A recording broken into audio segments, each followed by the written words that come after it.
Você já parou para pensar na diferença entre uma paixão que consome e um amor que constrói? A história de Ruth e Boaz é muito mais do que um romance antigo.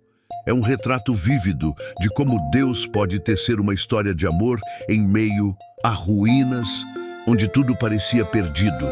Neste vídeo, você vai descobrir o que faz um amor ser legítimo diante de Deus e por que o relacionamento entre Ruth e Boaz é um contraponto redentor às paixões proibidas que a gente costuma ver por aí. Se você já se perguntou se vale a pena esperar por um amor aprovado por Deus, fica até o final, porque essa história pode mudar a forma como você enxerga relacionamentos. Tudo começa com perda. Ruth, uma mulher moabita, casada com um hebreu, perde o marido. Sua sogra Noemi também perde o esposo e os 2 filhos. Elas estão quebradas emocionalmente e financeiramente. É o tipo de situação onde ninguém espera que algo bom surja. Mas é justamente aí que Deus começa a escrever algo profundo. Ruth decide permanecer com Noemi. Ela não segue apenas por lealdade familiar, mas por uma convicção espiritual. O teu Deus será o meu Deus, ela diz.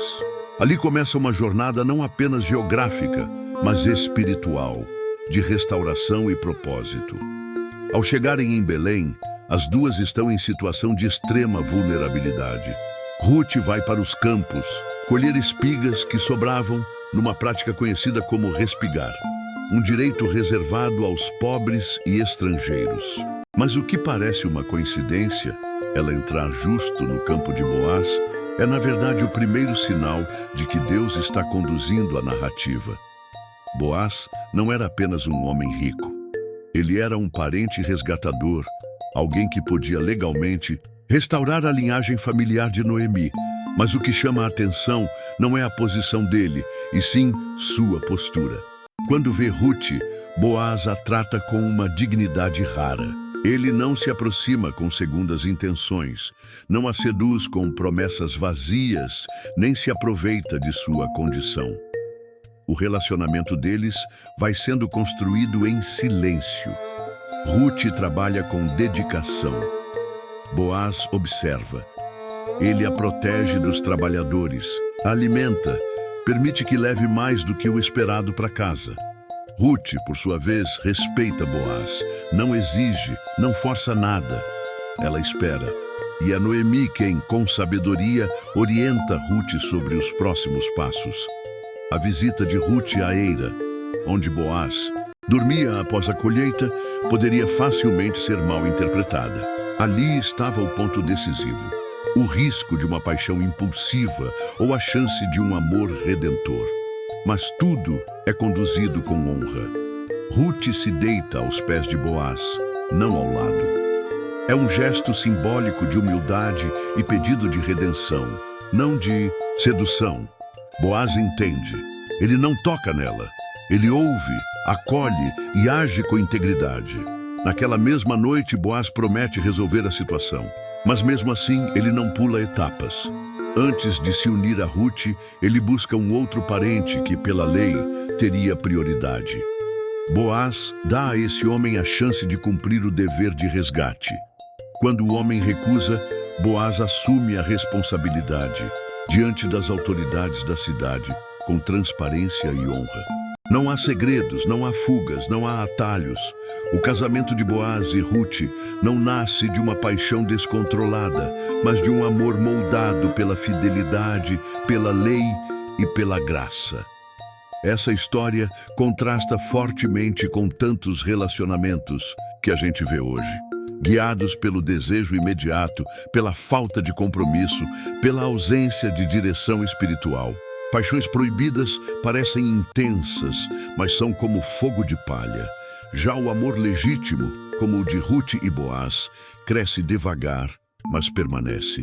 Ele não só traz felicidade, mas também honra a Deus. E o mais incrível, dessa união nasce Obed, avô de Davi. Ou seja, desse amor aprovado por Deus, vem a linhagem do próprio Messias. O que parecia pequeno e improvável se torna parte central do plano de redenção de toda a humanidade. O amor de Ruth e Boaz nos mostra que Deus não está alheio às nossas histórias afetivas. Ele se importa com quem a gente escolhe, com como a gente constrói um relacionamento e principalmente com o propósito por trás desse amor.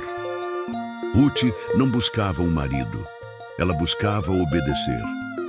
Boaz não buscava uma esposa, ele buscava honrar. E é nesse encontro entre fidelidade e propósito que nasce um amor que Deus aprova. Se você está esperando por um amor assim, que seja puro, intencional, construído com base em valores eternos, não se desespere.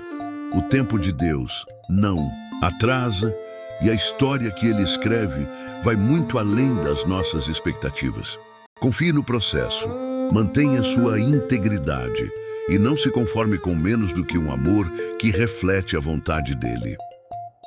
Se essa mensagem falou com você, deixe um comentário aqui embaixo dizendo: eu escolho esperar por um amor com propósito.